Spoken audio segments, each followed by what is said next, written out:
Hello, everyone. Welcome to season 2 of the Sam Podcast. We'll be talking about careers this season with me, Mr. Sam. Today, we're diving into a career that's full of creativity, pressure, and of course, delicious results being a chef. To guide us through the world of professional cooking, I'm joined by Miss Emily Rivera, a renowned culinary instructor and professional chef who has worked in both restaurants and hotel kitchens. Emily, welcome to the show. Thank you, Mr. Sam. I'm so excited to talk about this topic.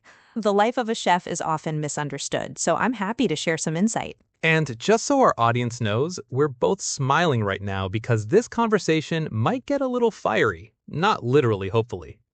Hopefully, just metaphorically. So, Emily, when people hear chef, they think about cooking shows, fancy restaurants, or maybe celebrity chefs.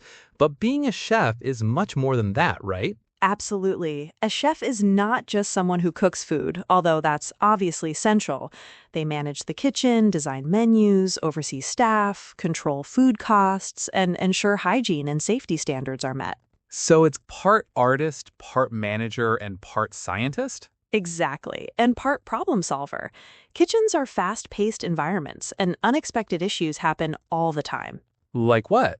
Well, imagine a delivery doesn't arrive on time, or a piece of equipment breaks down in the middle of service.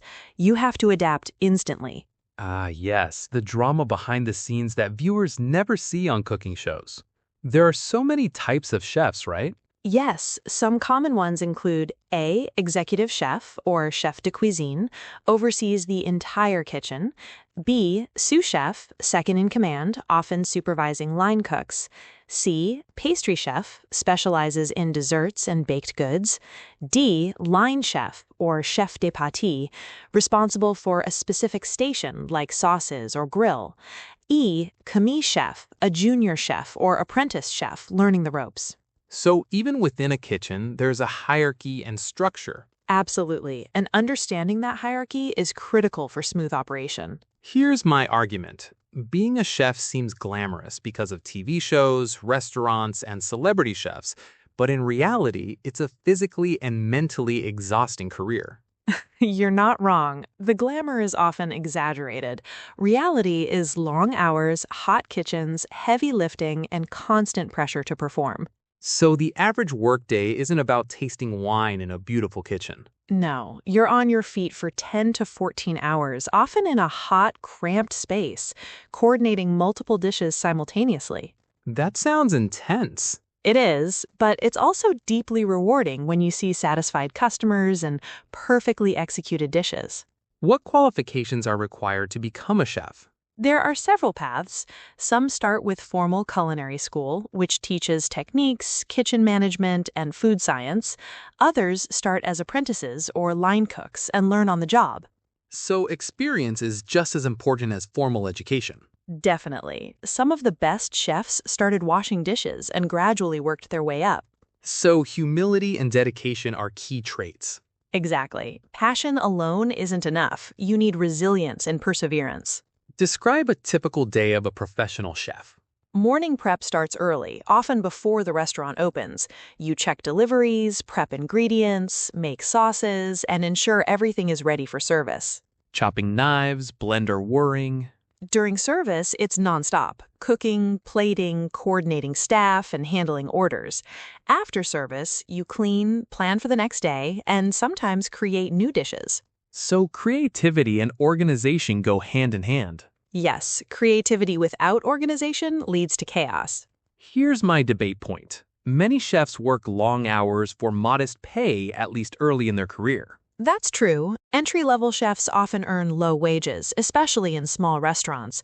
But as you gain experience, move up the hierarchy, or work in high-end establishments, income increases significantly. So financial reward is often delayed. Yes, and many chefs also earn tips or bonuses, depending on the venue. The physical demands sound tough. Long hours on your feet, heat, lifting heavy pots, repetitive movements. Exactly. And don't forget the mental stress, handling multiple dishes, timing everything perfectly, and keeping calm under pressure. So stress management is essential. Absolutely. A chef who loses focus can ruin an entire service. Sizzling pan and timer ding. How creative is the career versus repetitive? It depends. Line chefs repeat dishes to maintain consistency, but executive and pastry chefs innovate constantly, create new menus, and experiment with flavors. So career growth allows more creativity. Yes, and that's often what keeps chefs motivated. I still feel being a chef is glorified in media. Reality is exhaustion, low pay early on, and stressful environments. True, media exaggerates, but passion drives chefs. People choose this career not for fame, but for the joy of cooking and creating experiences. But does that justify the long hours and stress? It does for those who love it. The reward is not always financial, it's satisfaction, recognition, and the chance to make people happy through food. Chefs must handle criticism constantly from customers, managers, or food critics. That must be emotionally challenging. It is, but constructive criticism helps chefs improve. Emotional resilience is crucial in this career. So, learning to manage ego and feedback is part of training. Yes, and it often separates good chefs from great ones. A kitchen is a team environment. How important is teamwork? Critical. You rely on line cooks, sous chefs, and servers. Miscommunication can lead to mistakes or delays. So, leadership skills are just as important as culinary skills. Absolutely. A chef is both a leader and mentor. What's a typical career path for a chef? Many start as commis chefs or apprentices, then move to line chef, sous chef, and eventually executive chef. Others might specialize: pastry, molecular gastronomy, or personal chef services. So, there's room for specialization and growth. Yes, and chefs can also become culinary instructors, authors, or media personalities. Compared to other professions, chefs face unique challenges: physical, mental, and creative. Yes, no other career combines artistry, precision, stress, and service in the same way. So, it's demanding but rewarding. Exactly. Passion is the key to surviving and thriving.